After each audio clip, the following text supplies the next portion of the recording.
7 अगस्त 2024 की तारीख करोड़ों हिंदुस्तानियों के लिए निराश करने वाली तारीख बनकर आई है। पेरिस में ओलंपिक्स का खेल चल रहा है। पेरिस ओलंपिक्स 2024 से विनेश फोगाट डिस्क्वालीफाई होकर बाहर हो गए हैं। विनेश फोगाट भारतीय पहलवान हैं जो कि गोल्ड मेडल मुकाबले के लिए आज मैदान पर उतरने वाली थी, लेकिन वो डिस्क्वालीफाई हो गई हैं, बाहर हो गई हैं। लेकिन आखिर वो डिस्क्वालीफाई क्यों हुई और क्या कुछ नियम हैं, ये सारी चीज़ें हम समझेंगे। हमारे साथ अभिषेक हैं जिन्होंने ओलंपिक्स को लेकर तमाम चीज़ें देखी हैं, समझी हैं और आखिर क्या हुआ कि विनेश को बाहर होना पड़ा।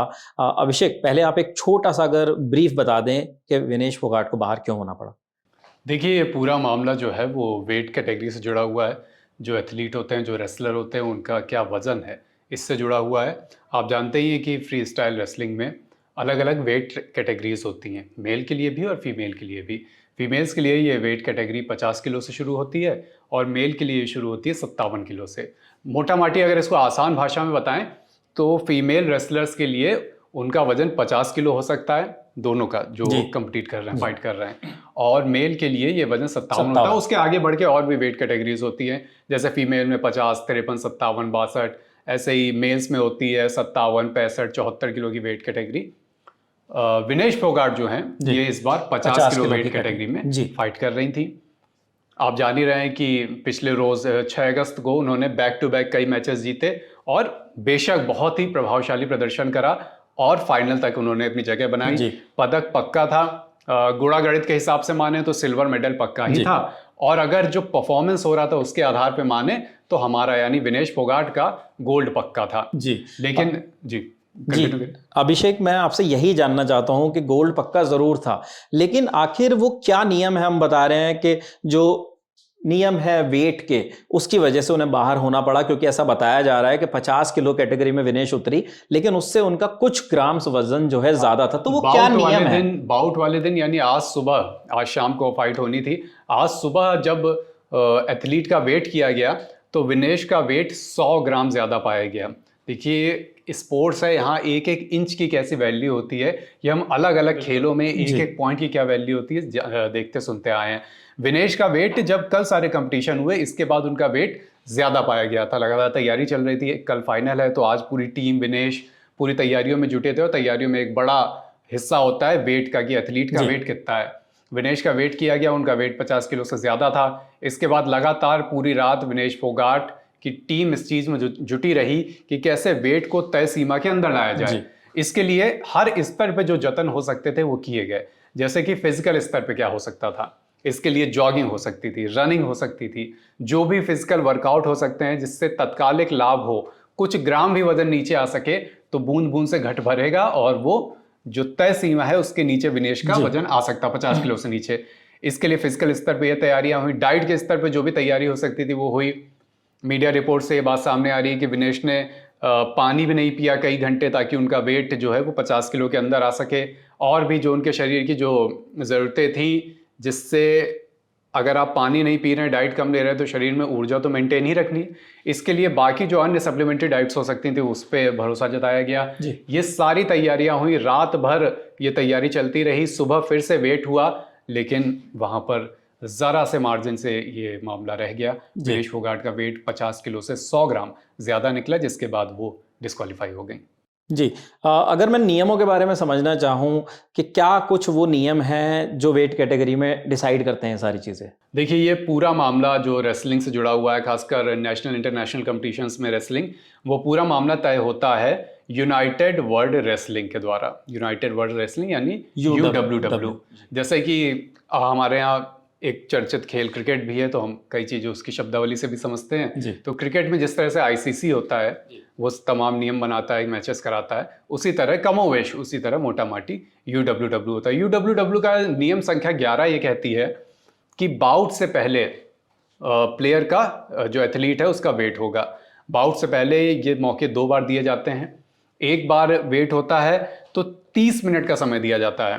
30 मिनट में आप वहाँ गए बाउट से पहले, या बाउट की सुबह गए, वहाँ वेट हुआ, तमाम अधिकारी वहाँ बैठे होते हैं। जो एथलीट है जिसका वेट होना है वो वहाँ ऑब्वियसली मौजूद होते हैं। उनकी टीम भी, उनका एक पूरा सपोर्ट स्टाफ तो नहीं, लेकिन जो लोग क्लोजली मॉनिटर कर रहे होते हैं, जो उनके साथ वेट मैनेजमेंट में, वेट ट्रेनिंग में लगे होते हैं, वो सब लोग वहाँ मौजूद होते हैं। और उनके सामने 30 मिनट का समय दिया जाता है कि 30 मिनट में आप ये साबित करिए कि आपका वेट जो है तय कैटेगरी के अंदर है। वहाँ पे बड़ी वेइंग मशीन लगी होती है और उनके सामने 30 मिनट के अंदर आप कितने भी अटेम्प्ट लेकर, मतलब आसान शब्दों में कहें तो आप वेइंग मशीन पे कितनी भी बार चढ़कर ये साबित कर सकते हैं कि मेरा वेट तय सीमा के अंदर है। मान लीजिए एथलीट वहाँ एक बार चढ़ा, वेट निकला, फर्ज कीजिए कि वो 57 किलो कैटेगरी में है और वेट निकला 57.5 यानी 57 किलो और 500 ग्राम। तुरंत वो वहाँ से उतरता है, उनकी टीम वहाँ लगी होती है। वो तमाम जतन जो हमने बताया फिजिकल स्तर पे, डाइट के स्तर पे, जो भी तत्कालिक जतन हो सकते हैं, तत्कालिक एफर्ट्स हो सकते हैं, वो किए जाते हैं। वहाँ पे वो अपने फिजिकल वर्कआउट करते हैं, डाइट के स्तर पे प्रयास किए जाते हैं। और इस तरह से ये खेल सोचिए कितना प्रतिस्पर्धी है कि मिनटों में, ये सब मिनटों का खेल है, मिनटों में ही कोशिश होती है कि उस वेट कैटेगरी को अंदर लाया जाए। अगर आपको लगा कि 5 मिनट, 7 मिनट, 10 मिनट में आप रेडी हैं और आपको लगा कि मेरा वजन अब कम हुआ होगा, मान लीजिए 100-150 ग्राम का अंतर है, उनको लगा 10 मिनट के एफर्ट के बाद कि मेरा वेट अब 150 किलो कम दिखेगा, तो वो तुरंत फिर से वेइंग मशीन पे जा सकते हैं, एक बार फिर वहां पर जाके वेट कर सकते हैं। इस बार भी अगर उनका वजन तय सीमा के अंदर नहीं आया तो वो तीसरी बार भी जा सकते हैं। मतलब जैसा कि मैंने शुरू में बोला कि आधे घंटे में आप अपना वजन साबित करने के कितने भी एफर्ट ले सकते हैं। और ऐसा ही एक दूसरा ट्रायल भी होता है, वो 15 मिनट का दिया जाता है। मतलब आपको इवेंट के पहले 2 बार अपना वेट साबित करना होता है, दूसरी बार 15 मिनट का समय दिया जाता है। 15 मिनट में आपको अपना वजन ये साबित करना होता है कि वो तय सीमा के अंदर है। लेकिन शायद आज के केस में ऐसा हुआ कि विनेश फोगाट को जितने भी मौके दिए गए उसमें वो वज़न जो है वो 50 किलो कैटेगरी से बाहर ही रहा, अधिक ही रहा। इसी को लेकर मेरा अगला प्रश्न अभिषेक आपसे एक और है कि वेट टॉलरेंस, इसके रेसलिंग में क्या मायने हैं? क्योंकि ये भी एक वर्ड है जो प्रचलन में है, लोग जानना समझना चाहते हैं कि विनेश जो बाहर हुई, क्या इस चीज़ का भी उसमें कोई हाथ है? देखिए, UWW के जो नियम है वो वेट टॉलरेंस एक ऐसे शब्द का जिक्र करते हैं। वेट टॉलरेंस होता है कि बड़े बड़े इवेंट में, जो वर्ल्ड कप के समकक्ष इवेंट होते हैं, वहाँ पर 2 किलो का वेट टॉलरेंस दिया जाता है। मैं आपको इंग्लिश में इनकी क्या गाइडलाइन है, 2 लाइन की, वो पढ़ के बताता हूँ, फिर उसका हिंदी तर्जुमा मैं बताता हूँ।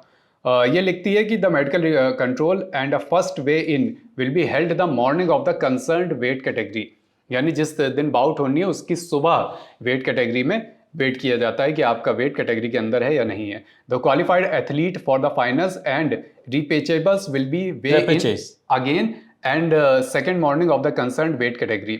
दूसरी मॉर्निंग पर भी वेट कैटेगरी में आपका वेट आ रहा है कि नहीं आ रहा है, इसकी जांच की जाती है, जिस दिन 15 मिनट का समय दिया जाता है। पहले दिन 30 मिनट का, दूसरे दिन 15 मिनट का।